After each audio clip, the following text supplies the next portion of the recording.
শৰতৰ জোনাক নিশা সৰ্বত্ৰ খোলতালৰ শব্দ আৰু বাঁহীৰ সুৰ।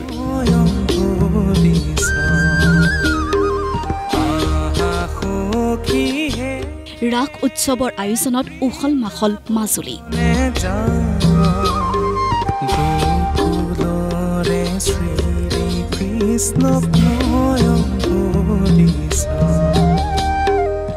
শৰতৰ পূৰ্ণিমাৰ নিশাৰে পৰা সত্ৰ সংস্কৃতিৰ প্ৰাণকেন্দ্ৰ স্বৰূপ মাজুলীত আধ্যাত্মিকতাৰ মাজেৰে আৰম্ভ হৈছে উখল মাখল পৰিৱেশ।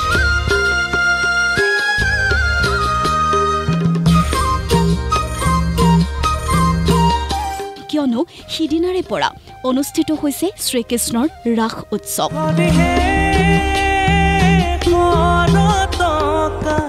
গোপিনী সবৰ সৈতে বংশী গোপালৰ চন্দময় নাচে মুখৰিত কৰি ৰাখিছে প্ৰতিখন সত্ৰৰ ভাওনাস্থলী আৰু মঞ্চ।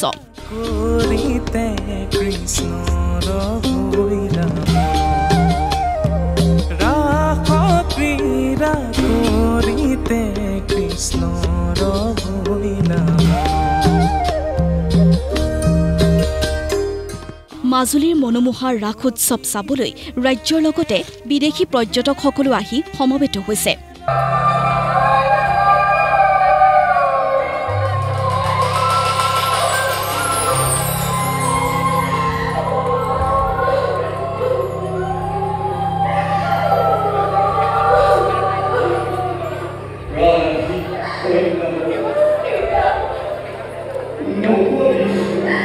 পূৰ্বৰ দৰেই এইবাৰো মাজুলীৰ প্ৰতিখন সত্ৰ নামঘৰ আৰু পৃথক মঞ্চত অনুষ্ঠিত হৈছে ৰাস ভাওনা।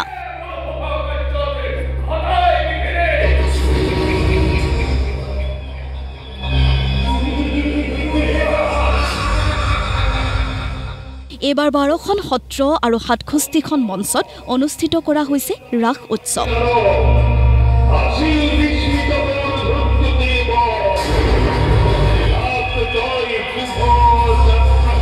উত্তৰ কমলাবাৰী সত্ৰই 352 বছৰীয়া পৰম্পৰা আৰু দক্ষিণ পাট সত্ৰই 186 বছৰীয়া পৰম্পৰাৰে আয়োজন কৰিছে ৰাস উৎসৱ।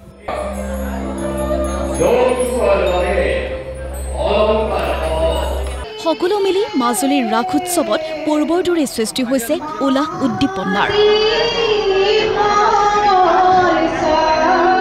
অৱশ্যে প্ৰাণৰ শিল্পী জুবিন গাৰ্গৰ অবৰ্তমানত কিছু হেমেকা হৈছে ৰাস উৎসৱ।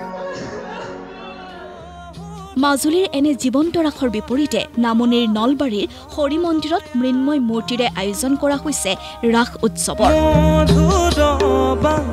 মঙলবাৰৰ পৰা আৰম্ভ হোৱা এই ৰাস উৎসৱ উপলক্ষে বৃহস্পতিবাৰে নলবাৰীত মুকলি কৰা হয় গ্ৰন্থমেলা।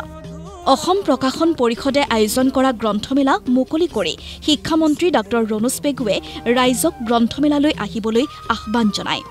নলবাৰীৰ ঐতিহ্যমণ্ডিত ৰাস হৰি মন্দিৰত অনুষ্ঠিত হোৱা 92 সংখ্যক ৰাস অনুষ্ঠিত হৈছে আৰু এই ৰাস মহোৎসৱত 2017 চনৰ পৰা এখন গ্ৰন্থমেলা সংযোজিত হৈ আহিছে আৰু অসম প্ৰকাশন পৰিষদৰ উদ্যোগত আমি সমগ্ৰ অসমৰ বিভিন্ন স্থানত যি অসম গ্ৰন্থমেলা অনুষ্ঠিত কৰোঁ, অসম গ্ৰন্থমেলাৰ এটা অনুষ্ঠান ইয়াতে এই গ্ৰন্থমেলাখন নলবাৰীৰ ৰাসৰ লগত সংযোজিত কৰি অনুষ্ঠিত হৈছে। আজি আমি তাক আনুষ্ঠানিকভাৱে উদ্বোধন কৰিলোঁ।